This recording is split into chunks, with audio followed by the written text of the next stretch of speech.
Hi hello guys, welcome here. അപ്പോൾ നമ്മൾ ഇന്ന് വന്നിരിക്കുന്നത് വേറെ ഒന്നുമല്ല, നമ്മളുടെ iOS 18 ഇറങ്ങിയിട്ടുള്ള കാര്യം എല്ലാവർക്കും അറിയാമല്ലോ. അപ്പോൾ അതൊരു പുതിയ കാര്യമൊന്നുമല്ല, പക്ഷെ അതിനകത്ത് വേറൊരു സംഭവമുണ്ട്. അതെല്ലാവർക്കും ചിലവർക്ക് ഗുണവുമാണ്. അതായത് നമുക്ക് ഇവിടെ എക്സ്പീരിയൻസ് ചെയ്തിട്ടില്ലാത്തത് കൊണ്ട് ഒരു നല്ലൊരു സാധനവും കൂടെയാണ്. അതിൻ്റെ കൂടെ തന്നെ എന്താ പറയേണ്ടത്, അതായത് നമുക്കിവിടെ വോയിസ് മെയിൽ കിട്ടും ഗൈസ്. വോയിസ് മെയിൽ എന്ന് പറയുന്ന ഓപ്ഷൻ പണ്ട് പരിഷ്കാരികളായിട്ടുള്ള യുവസക്കാരന്മാർക്ക് മാത്രം കിട്ടിക്കൊണ്ടിരുന്നത്. അപ്പോൾ നമുക്ക് അത് ഇവിടെ കിട്ടുന്നുണ്ട്. പക്ഷെ അത് ഇവിടെ എല്ലാവരും പരിചയിച്ച് വരാനായിട്ട് കുറച്ച് ടൈം എടുക്കും. കാരണം എന്ന് വെച്ച് കഴിഞ്ഞാൽ എല്ലാവരുടെയും കയ്യിൽ ഐഫോൺ അല്ല. അപ്പോൾ അതുകൊണ്ട് പാതി പേരും മനസ്സിലാവത്തില്ല ഇതെന്താണ്. അപ്പോൾ ഇതേപോലെ ആൾക്കാർ വിളിക്കുന്ന സമയത്തേക്ക് അവർ ഞാൻ കോൾ എടുത്തിട്ട് സംസാരിക്കാതിരിക്കുകയാണ് എന്ന് പറഞ്ഞുകൊണ്ട് ചിലവർ വിചാരിക്കുന്നുണ്ട്. സുഹൃത്തുക്കളെ, അതൊന്നുമല്ല. iOS 18 ഇങ്ങനെ ഒരു ഓപ്ഷനും കൂടെ ഉണ്ട്, വോയിസ് മെയിൽ എന്ന് പറഞ്ഞുകൊണ്ട്. നമ്മൾ വിളിച്ചിട്ട് നമ്മൾ എടുക്കാൻ പറ്റിയില്ല, നമ്മൾ തിരക്കാണെന്നുണ്ടെങ്കിൽ റീഡയറക്റ്റ് ചെയ്ത് വോയിസ് മെയിലിലേക്ക് പോകും. അതായത് നിങ്ങൾ പറയുന്നതെല്ലാം റെക്കോർഡ് ചെയ്തിട്ട് പിന്നെ ആയിരിക്കും ഇത് ചെയ്യുന്നത്. അപ്പോൾ പിന്നെ ഇതിനകത്ത് വന്നിരിക്കുന്ന കുറേ ഫീച്ചേഴ്സ് ഉണ്ട് iOS 18. എന്തായാലും ഇതിൻ്റെ ഒരു വീഡിയോ ചെയ്യാമെന്ന് വിചാരിച്ചപ്പോഴേക്കും എന്തായാലും മൊത്തത്തിൽ നമുക്കൊന്ന് കവർ ചെയ്ത് കളയാം. എന്ത് പറയുന്നത്. അപ്പോൾ ഇതിനകത്ത് വന്നിരിക്കുന്ന വേറെ ഫീച്ചേഴ്സ് എന്ന് പറഞ്ഞു കഴിഞ്ഞാൽ ഏറ്റവും കൂടുതൽ നമ്മളുടെ ആൻഡ്രോയിഡ് കുഞ്ഞപ്പിനകത്ത് കണ്ടുവന്നുകൊണ്ടിരുന്ന ഒരു കാര്യമായിരുന്നു നമ്മുടെ ക്യാമറ ഫീച്ചർ. നമ്മൾക്ക് റെക്കോർഡ് ചെയ്യുന്ന സമയത്തേക്ക് നമുക്ക് പോസ് ചെയ്യാൻ പറ്റുന്നു എന്നുള്ളത് വളരെ മികച്ച ഒരു ഫീച്ചറാണത്.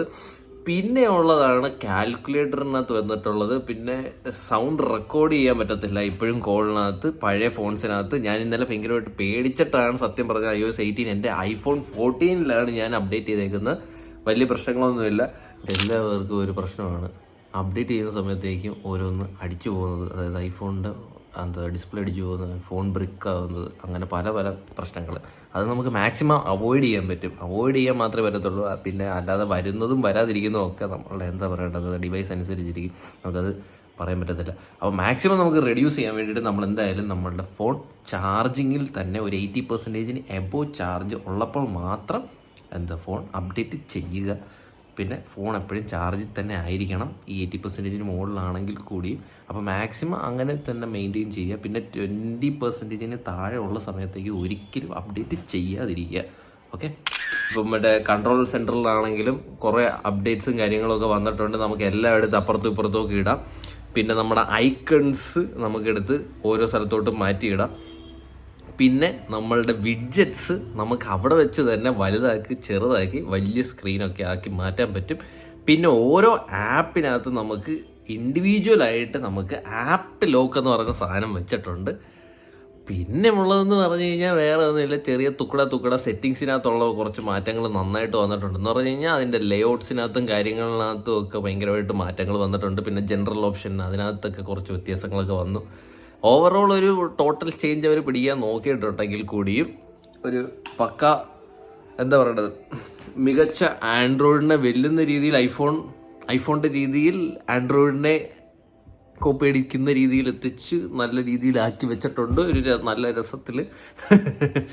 അപ്പോൾ ഇത്ര തന്നെ ഉള്ളൂ ഗൈസ്. അപ്പോൾ ഇത് പറയാനായിട്ടായിരുന്നു ഇന്നത്തെ ഒരു ചെറിയ വീഡിയോ. അപ്പോൾ വീഡിയോ ഇഷ്ടപ്പെട്ടിട്ടുണ്ടെങ്കിൽ ലൈക്ക് ചെയ്യുക, ഷെയർ ചെയ്യുക, സബ്സ്ക്രൈബ് ചെയ്യുക. അപ്പോൾ എല്ലാവർക്കും ഒരു പേടി ഉണ്ടാവും, നമ്മളുടെ ചെറിയ ഡിവൈസസ്, അതായത് iPhone 11, 10 അതിനകത്തൊക്കെ എല്ലാ ഫീച്ചേഴ്സും കിട്ടുന്നതായിരിക്കും.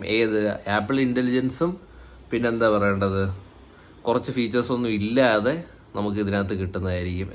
എല്ലാ ഡിവൈസസിനകത്തും. അതായത് 16 മാത്രമായിട്ട് കിട്ടുന്നതാണ്. 16, 15 Pro സീരീസിലും മാത്രമായിട്ടാണ്.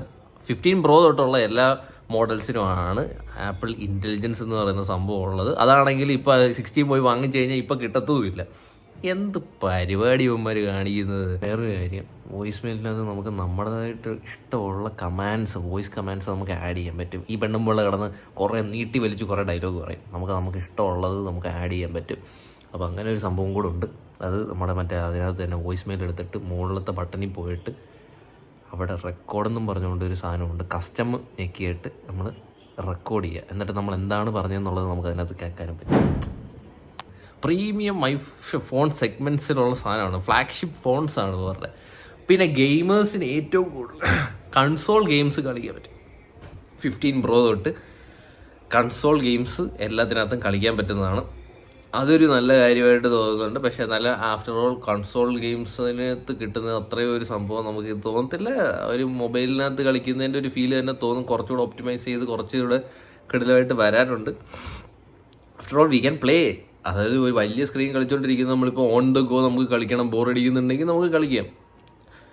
അതായത് നല്ല നെറ്റും നമ്മൾ പോകുന്ന വഴിക്കൊക്കെ നെറ്റ് ഉണ്ടെങ്കിൽ കിട്ടും, കളിക്കാനും പറ്റും അതങ്ങനെ. അപ്പോൾ അങ്ങനെ പിന്നെ എന്താ പറയണ്ടേ, കൺസോൾ ലെവലിലുള്ള എക്സ്പീരിയൻസ് തന്നെ കിട്ടുമോ ചോദിച്ചു കഴിഞ്ഞാൽ നമുക്ക് വലിയ ബഫറിങ് ലാറ്റൻസി അതൊന്നും ഉണ്ടാകത്തില്ല. അതൊക്കെ ഈ കുഞ്ഞു സാധനത്തിനകത്ത് അവർ ഇൻ്റഗ്രേറ്റ് ചെയ്തല്ലോ, അതൊക്കെ കിടിലമായിട്ട് ചെയ്തിട്ടുണ്ട്. ഇപ്പോൾ നമ്മുടെ ആൻഡ്രോയിഡിനകത്തും കുറേയൊക്കെ അങ്ങനെയൊക്കെ പറ്റും. ഓക്കെ, അപ്പോൾ അതായത് സ്മാർട്ട് ഫോൺസ് എല്ലാം ഇപ്പോൾ ഒപ്റ്റിമൈസ് ചെയ്ത് ഇതിനകത്ത് കൂടുതൽ മാറ്റം വരില്ല എന്നുള്ളതിനെ ആദ്യം തെളിയിക്കുന്ന ഒരാളാണ് ഐഫോൺ എന്ന് പറയുന്ന സാധനം. ഇനി കൂടുതലൊന്നും വരുത്താനില്ല. അതാണ് ആറ്റിറ്റ്യൂഡ് ടോപ്പ് മോസ്റ്റ് എത്തിക്കഴിഞ്ഞല്ല. പക്ഷെ ഐഫോൺ ഇനിയും മാറാം.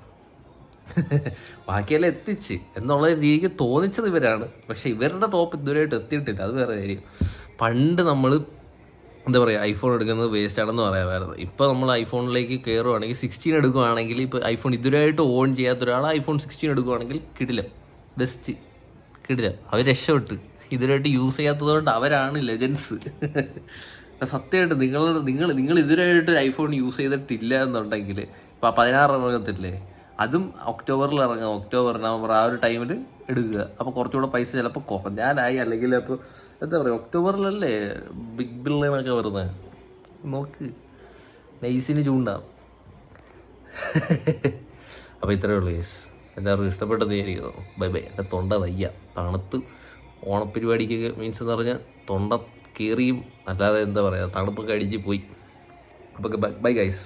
Hoping guys enjoy this video. അപ്പോൾ അടുത്തൊരു വീഡിയോ കാണാം. ബൈ.